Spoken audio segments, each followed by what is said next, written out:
Hello everybody, welcome to the latest video. As you can see, it is Christmas. I am here, I am live streaming with my Christmas Santa hat on, and we are with Twitch chat right now, and we are looking through the new Grotmas Christmas detachments, and this time it's the Aeldari one, which is the Armoured Warhost. So, in brief, when unleashed upon the battlefield, apparently, in number, the vehicles of the Aeldari can bring a terrifying volume of firepower to bear with exceptional speed.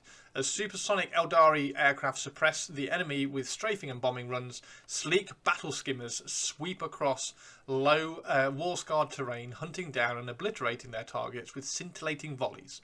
Successive waves of armoured transports follow, their shields and wraithbone hulls tuning alongside incoming munitions as they sweep low to disgorge waves of aspect warriors and guardian soldiers into the fight. As the Aeldari infantry move to seize their objectives and annihilate the enemy, agile walkers sprint towards the flanks of the overwhelmed foe, their guns spitting vibrant streams of enfilading fire into the amassed enemies and ensuring that none escape the wrath of the Asuryani. Now, one of my things recently about 40k is that there's a little bit of a disconnect between what is happening in the lore and in like the narrative idea of the battlefield and what's actually happening on the tabletop. So let's see if this detachment pays off, and it is actually an armoured warhost that hits this really cool narrative description. So the detachment rule. It is skilled crews, and it's very, very simple. So ranged weapons equipped by Aeldari vehicle models from your army have the assault ability. And then you can also re-roll the advanced rolls made for Aeldari vehicle fly units from your army. So there are a few vehicle units in the Eldar list. The ones with fly are obviously the Falcon platforms and things like that, and they don't include, so you're not going to be able to re-roll advances for the walkers, which is fair enough, but the walkers will get the assault ability on their guns, which is really, really good.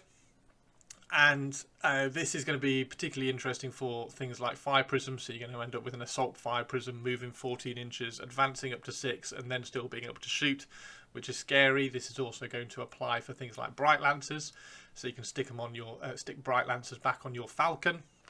It's only going to be one shot, but being able to move, find angles of fire and lanes of fire with the assault move, and then still being able to shoot is going to be really, really good. So let's have a look at some of the enhancements. There's 4 of them here. Some of them are good. One of them I would say is an auto take in this detachment, and one of them, let me know if you agree, just feels like a little bit expensive for what it's going to end up doing, really. So Guiding Presence is 25 points.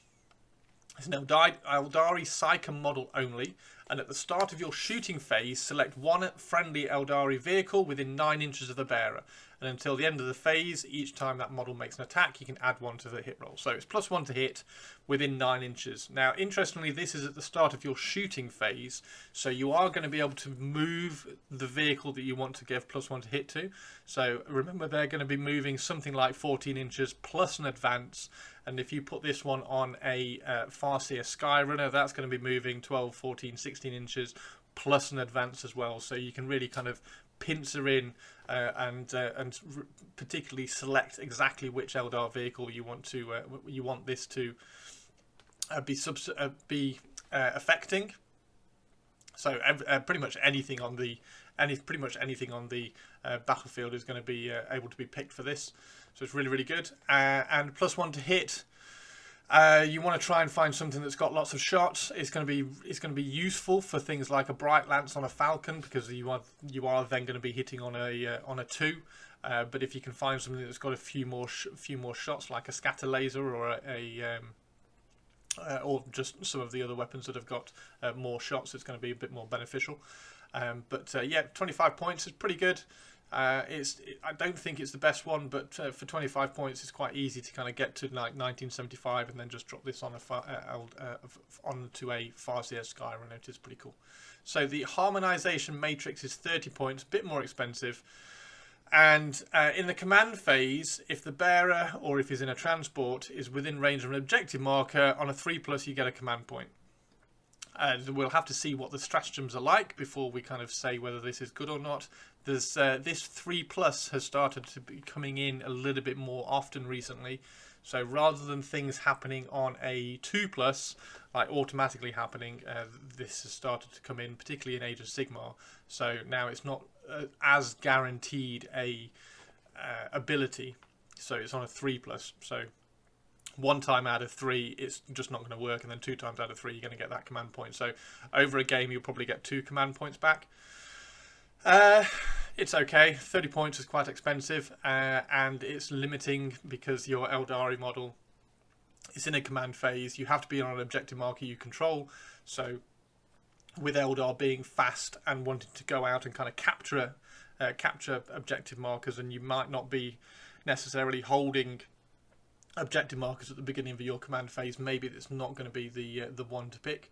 The Spirit Stone of Raelith is 20 points. It's got a similar issue for me anyway as the Harmonization Matrix, and it's that the Aeldari Psycho model only, and while it's within 3 inches of an Aeldari vehicle, you get Lone Operative, which is good. And then in your command phase, you can select 1 friendly Aeldari vehicle within 3 inches, and you can regain D3 lost wounds. So it's sitting there with an Eldar Psycho. It's like a Bone Singer, if you like, and you're just kind of healing your vehicles. This is because you've got to put it on a Farseer or a Spirit Seer or something. So you're adding points onto that as well. So this is like 100 points just to have your vehicles healed with D3 wounds. Really, I'm not entirely sure this is going to be worth it. It's limiting the movement of the Psycho as well, so he's not going to be able to kind of move away and kind of capture objectives or do little missions and find angles and things. He's going to be just kind of clumped into that particular vehicle. I don't think this is particularly good, but 20 points. Let me know if you think I'm wrong down in the comments. And then the final enhancement, which I think is an auto take, especially at 15 points. Aeldari model only. If your vehicle includes the bearer, after both players have deployed their armies, select 3 vehicles and redeploy them. And you can put them into strategic reserves by doing this as well. So a 3 vehicle redeploy for 15 points, I would argue, is an auto take. It's an Aeldari model only, so you can give it to pretty much any character that you might take. I think you're going to have plenty of characters in this army, so it's pretty easy just to kind of drop this onto one of those as well. So yeah, pretty cool. So that one would be my auto take. The middle 2, I think, limit and are a bit too restrictive in the play style for the ability and effect. And the +1 to hit on an Aeldari vehicle is pretty good. I think I would try and fit that one in the army list if I could. On to the stratagems, and there are 6 of them, as you would expect. And the first one is really straightforward. It's very situational, very niche. It appears a lot in 40k. It's not one of my favourite strats, but on the occasional situation where you do need it, it is really useful. So any phase just after a mortal wound is allocated to an Aeldari vehicle, you can spend 1 command point and you can have Feel No Pain 5+ against mortal wounds for the rest of the phase. So if you do think one of your vehicles is being picked on with mortal wounds, like some Grey Knights or something are coming in and like throwing some mortal wounds at it, you can just flick this, get some Feel No Pain 5+ against all the mortal wounds which are coming in.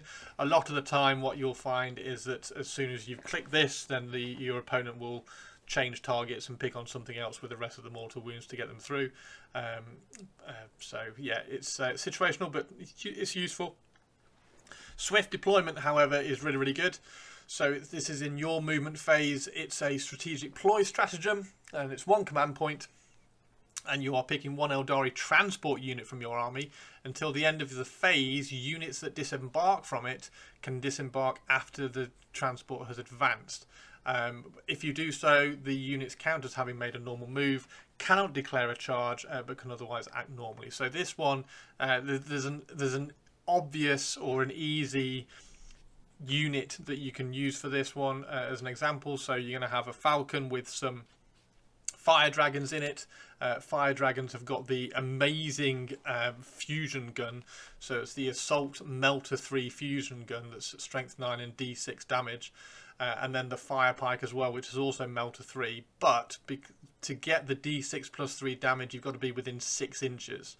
So being able to move, advance a falcon, get out 3 inches, and then you can kind of surgically deploy your fire dragons and try and get that Melter 3 within range. So that's probably going to be a nice kind of like a surgical strike option that you could use. Other things you could use for this, you could throw Dire Avengers into a transport, drop out and just kind of shuriken death things if you need to kind of block off a lane, or block off a movement lane and then pick out something as well.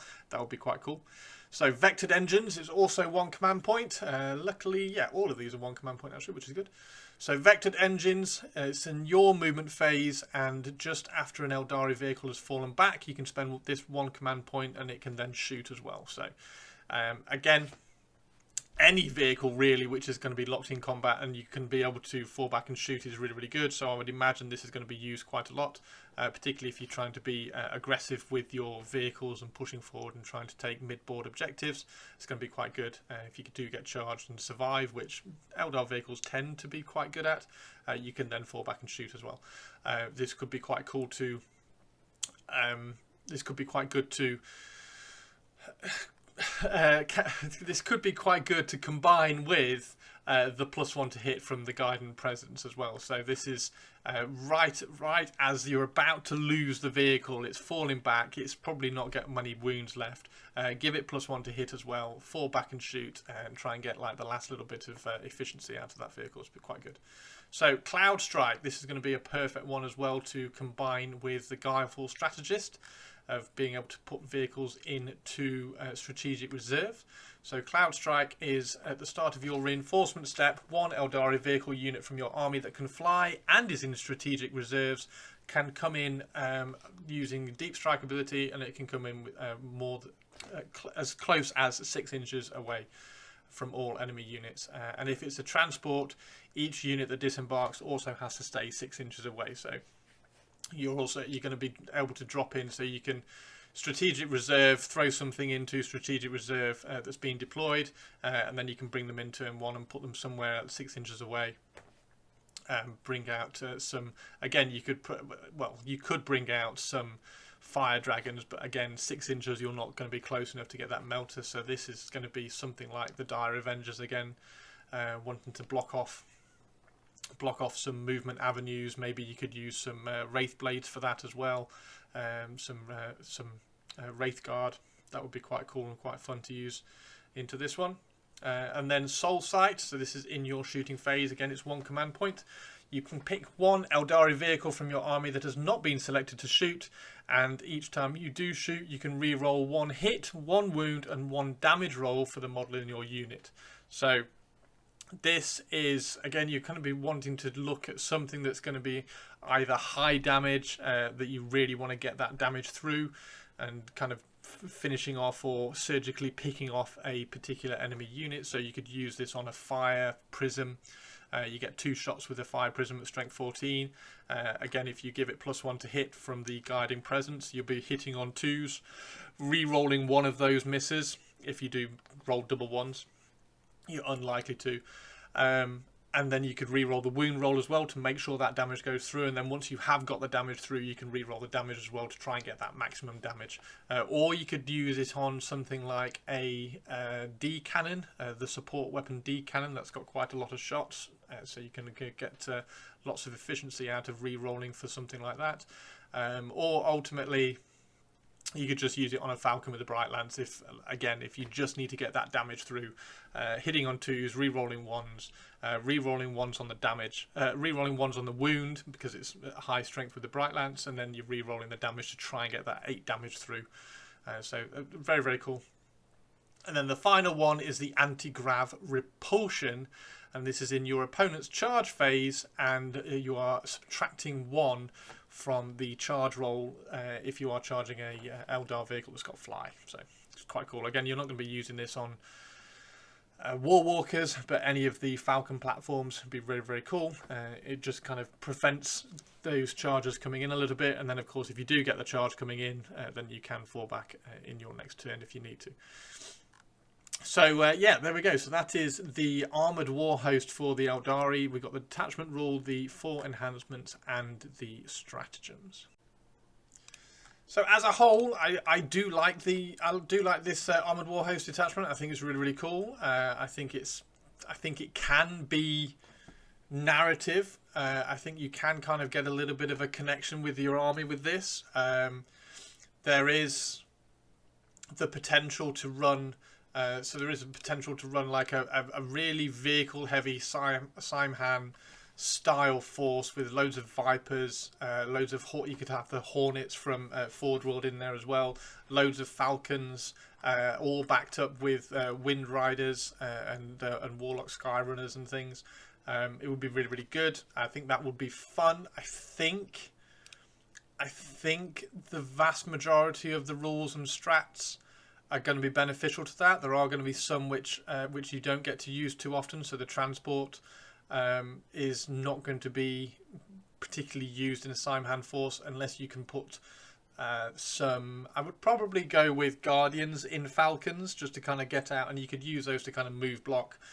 So you could advance move your Falcons up, get your Dire Avengers or your Guardians out to kind of move block and have a little bit of ball control and presence around there. You could also use Wraith Blades as well to do a bit of a move block, and use those to kind of push up the flanks and kind of shepherd the enemy army into exactly where you want them to be.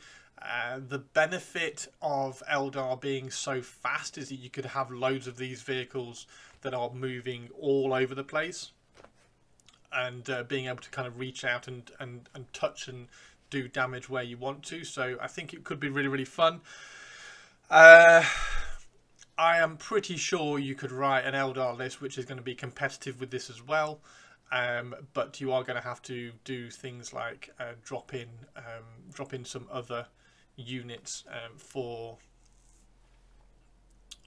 objective control. So get in some Guardians or get in some Dire Avengers. Maybe, I don't think using the Fire Dragons in a transport is going to be particularly efficient in terms of points, particularly when you can get plenty of punch from the vehicles, which you have to get anyway. So I think it'll be fun. I'd really like to see everybody's army lists that you write with this, so please drop your ideas down in the comments down below, and let me know what you think about this detachment as well. The idea of running loads of vehicles, I had a Eldar army started a few years ago, which I sadly sold, and I kind of wish I hadn't done, which was loads of Falcons, loads of Fire Prisms, loads of Vipers, and loads of Windrunners. I'm very, very sad that the Viper is now just a single Viper, so you can only have 3 Vipers total. I used to love the squadrons of 3, so you could run like 6 or 9 Vipers. I think that would be amazing. But sadly, they are 1 only. Same with the Warwalkers as well, so you can't run squadrons of Warwalkers and get lots of benefits from the stratagems for that. But the Vipers would be good. Interestingly as well, if we just scroll down here, the weapons platform. Where's the weapons platform? Is it a heavy weapons platform? Is it on H? The heavy weapons platform is also considered a vehicle as well. So the support weapons platform is also considered a vehicle, so you are going to get all the benefits from this as well. So things like the D cannon or the Shadow Weaver, they're indirect, but you are going to be able to kind of move assault and then get the bonuses of +1 to hit if you need it on some of these things. So that could be quite fun and a little bit cheeky. So yeah, let me know what you think, guys. Drop me a comment down below. Like and a subscribe would be also very, very appreciated, and I will see you in the next video. Thanks very much. Take care. Bye bye.